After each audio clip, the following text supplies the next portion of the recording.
가장 큰 상실.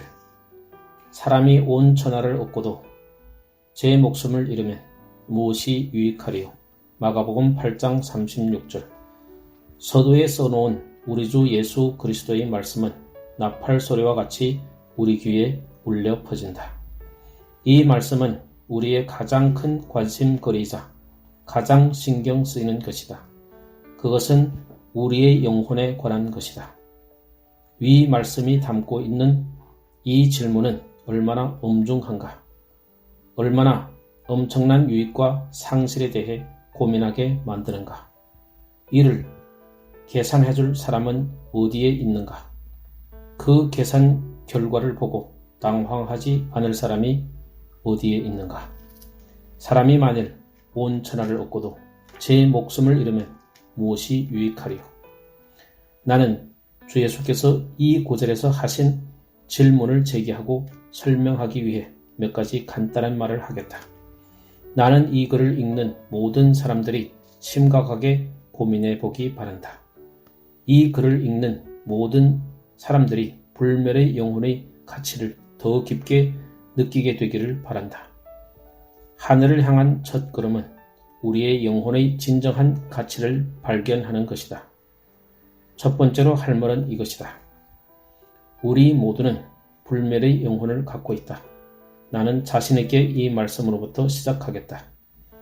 어떤 독자들에게는 이 말씀이 이상하고 어리석게 들릴 것이다.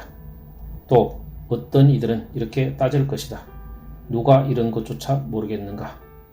누가 사람이 영혼을 가지고 있다는 것을 의심하는가? 하지만 세상은 지극히 호화스러울 정도로 물질적인 것들에 관심을 쏟고 있다. 우리는 발전의 시대에 살고 있다. 대다수가 땅에 속한 것들에 지속적이고 사로잡혀 있는 시대에 살고 있다. 잠깐 있다 사라지는 세상의 헛된 것들은 눈부실 정도로 화려하고 영원한 것들은 짙은 안개로 가려진 시대에 살고 있다. 이러한 시대에 그리스도의 사역자들이 첫 번째 원칙을 고수하는 것은 중대한 의무이다.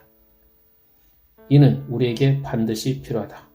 영혼에 관한 우리 주님의 질문을 사람들에게 알리지 않는다면 우리에게 화가 있을 것이다.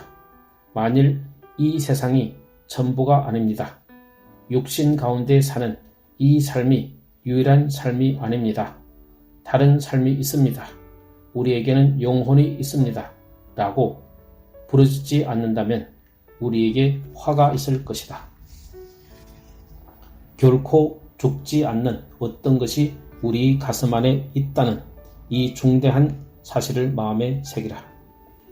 우리의 육신이 전부가 아님에도 불구하고 우리는 이 육신을 따뜻하게 하고 차려입히고 먹이고 편안하게 하는데 너무나 많은 생각과 시간을 쏟아붓고 있다. 육신은 고귀한 임차인에게 잠시 빌려준 숙소와 같은 것일 뿐이다.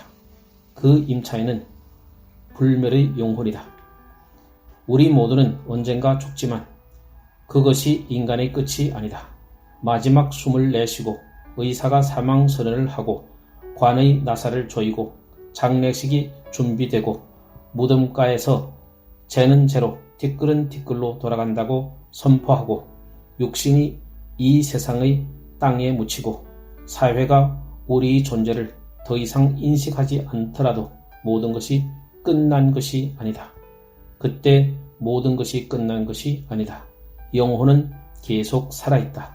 모든 사람 안에 불멸의 영혼이 있다. 우리는 영혼을 볼 수 없다. 하지만 우리가 육안으로 볼 수 없는 것은 수백만 가지이다. 누구든지 망용경이나 현미경을 들여다 보았던 사람이라면 이것을 의심하지 않을 것이다. 우리는 영혼을 볼 수 없지만 우리는 그것을 느낄 수 있다. 우리가 질병으로 병상에 눕고 세상으로부터 차단될 때, 친구의 임종을 곁에서 지켜볼 때, 사랑하는 사람이 무덤에 묻힐 때 다들 어떤 느낌을 느끼게 되지 않던가? 어떤 느낌이 마음속에 피어오르면서 죽음 뒤에 장차 올 삶이 있으며 존귀 비천을 망라하여 모든 사람들이 불멸의 영혼을 가지고 있다는 것을 알지 않는가?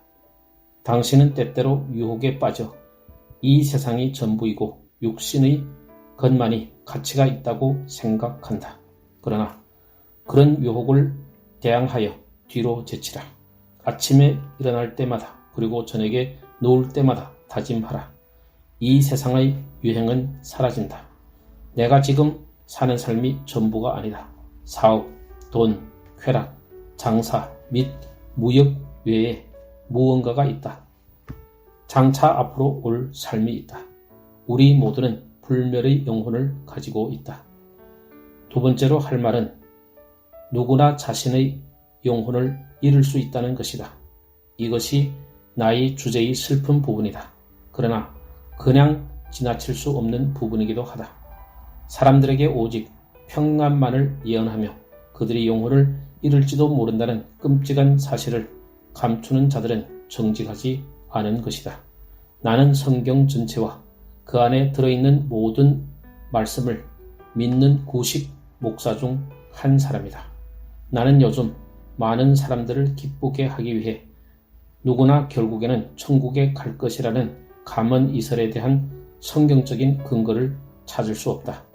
나는 마귀가 실제로 있다고 믿는다. 나는 실제로 지옥이 존재한다고 믿는다.